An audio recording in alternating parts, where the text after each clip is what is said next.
So this is breaking. Democracy Now! Publishes today. Russia approves the first COVID vaccine. Now New Zealand goes back into lockdown. Just to show you on some of the stuff going on in the world. In international news, this is from the article, the number of global coronavirus cases has surpassed 20 million. Russian President Vladimir Putin has announced Russia is the first country to approve a COVID-19 vaccine. Now, he's even stating that his daughter has already received it. The regulatory approval was granted as the vaccine is still going through clinical trials. So that's a little weird, like it's still going through trials, but it's approved. Now, here's what happened in New Zealand. This is interesting. In New Zealand, they've ordered the city of Auckland into lockdown and for other measures to be renewed in the rest of the country after 4 people from one Auckland family contracted COVID-19. Now, here's the interesting part. This comes just 2 days after New Zealand celebrated 100 days without a domestic transition. Doesn't that kind of put things into an interesting perspective for you? Here you have a country that went 100 days without a case. 100 days. They get 4 of them, they're back on lockdown. Well, when you think about the fact that New Zealand and Oregon have roughly the same population, but we're not bound, we don't have that boundary of water around us, it makes you wonder what would be possible with bold leadership trying to contain this crisis, right? I mean, the United States is failing miserably, and from all of the briefings that I'm getting, Oregon is right around middling in terms of how we're dealing with this. Some places are doing better, some places are doing worse. But I think the biggest tension has always been, and something that I'm always proud of Jacinda Ardern for doing, whether it was gun safety or climate justice or now COVID, is she just puts the health and safety of her people first and trusts that if she does that, then the economy will follow. She's really leading from a compassionate model. And I think that more policymakers who do that and weren't reactionary toward the business case around some of this policymaking, and if they followed the science, we would be pulling out of this so much faster, and our kids could get back to school and our people could get back to work. But it's all this equivocating and letting the politics of the large business interest undermine science is really what is handicapping us, I think, as a big society. Time. And you know what the craziest part is of all that is that now even that pro-business, I mean, there's even people in the Fed now that are saying, look, we'd be better off just locking down for another 6 weeks so we don't have to kind of reopen and then kind of close again and then kind of reopen and then kind of close again. So even these, pro-business, capitalists, whatever you want to call it, even they're now saying, let's just lock down and handle this thing right. Let's not screw up a second time. Oh, and academics. I mean, my friends who are epidemiologists and virologists are just banging their heads against the wall going, come on, we've given you the roadmap and it's got a timeline and but we haven't invested from day one. I mean, when you think about the things that you have to do, you look at the Vietnam case, a lot of people look at New Zealand. Well, that's a very moderately sized nation with Sure. Clear pro-social, they got clear pro-social activities that go on as well. But you look at someplace like Vietnam, and it's clear where their population of 95 million people, that's bound up with investments, intensified investments over generations in public health and clinic scale public health and community-based public health and neighborhood outreach and making sure that folks could quarantine at home safely and have the food they need and the medicine they need and the resources they need.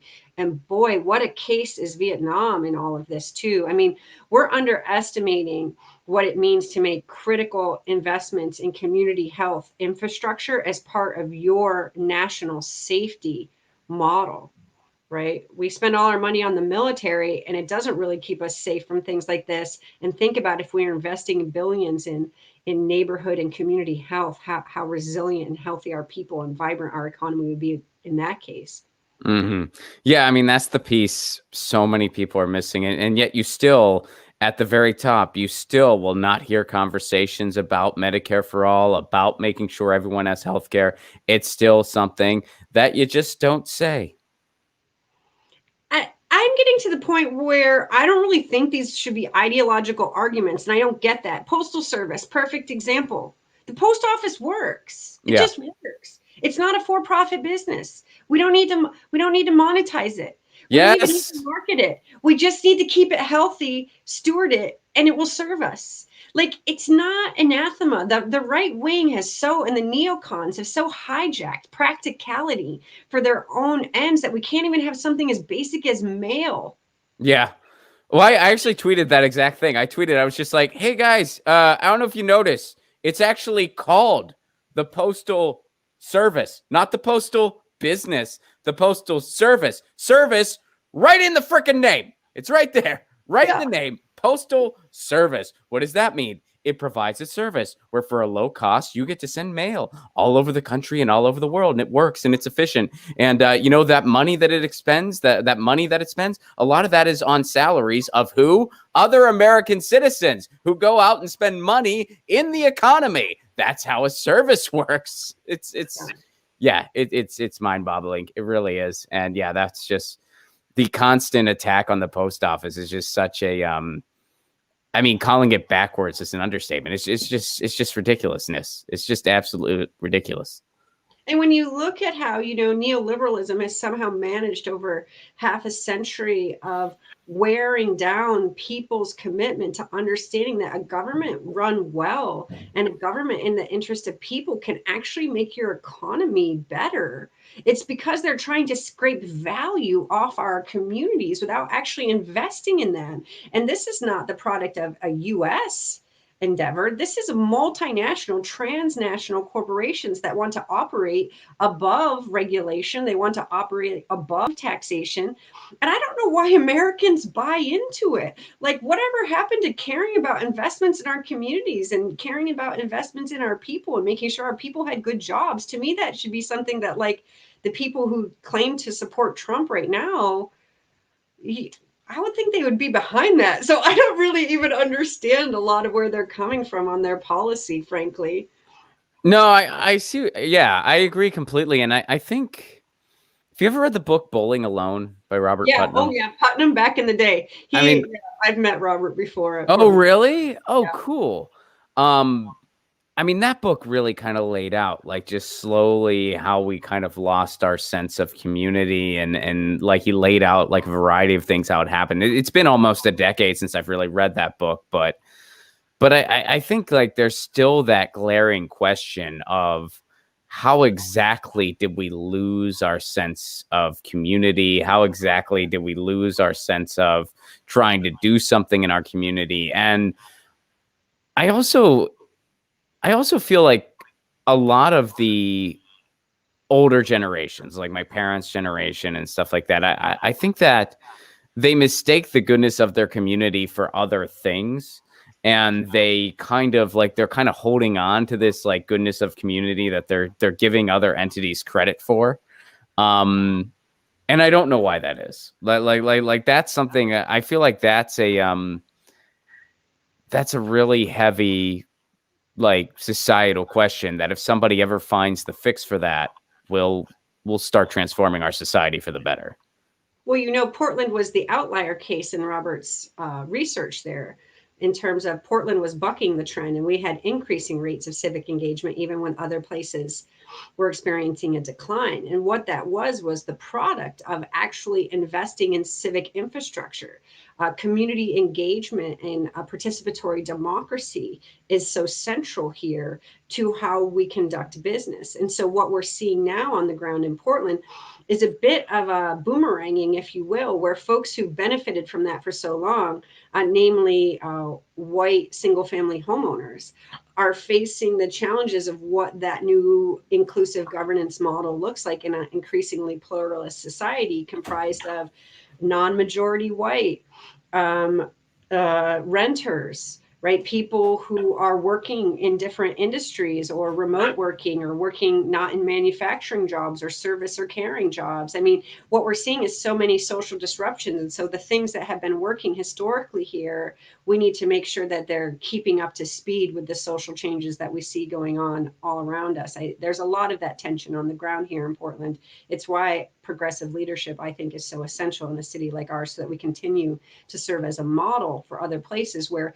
if you do invest in local business and you do invest in affordable housing and you do invest in mass transit and you do invest in community infrastructure like municipal broadband or community energy, and then you pay those dividends back into community funds, that you'll actually be one of the more prosperous cities in the world. And then other places can look at us and say, well, it worked in Portland, and make sure that we're staying on top in our leadership position. But we've really faltered since Robert did that book. I think that's getting pretty old now, maybe 10, 15.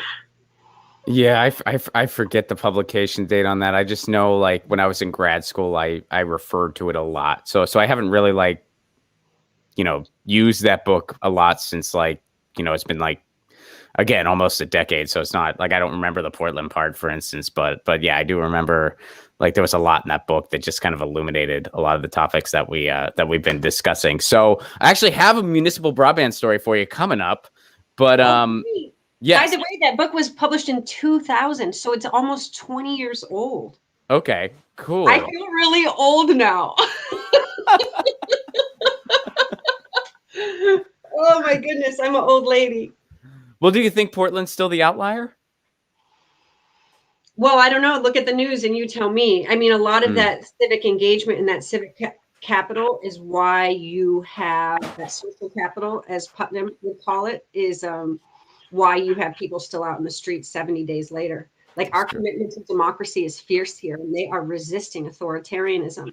The problem is that our leaders are more neoliberal. They're progressive, I call them right now. They dress up like they're progressive and they use the right language. But when it comes to what they resist and what they support, they really do kind of adopt the business case and don't take the pro-social case a lot. So there are tensions, but I do think it needs some updating, like I said, for cultural pluralism, where, Portland was largely led by white single-family homeowners since Europeans colonized the place. So we have to think about what Portland's going to look like to have strong social capital in a very diverse, rapidly changing, and hopefully not too gentrifying. We need to put the brakes on gentrification if we're hoping to wrap our arms around any of this that we need for the future. Get your news on with Ron. Don't you want to know what's going on? We're getting our news on today. Get your news on with Ron. Don't you want to know what's going on? We're getting our news on today. You can tweet me an article at Ron Placone. We'll go through it together and make it our own. Get your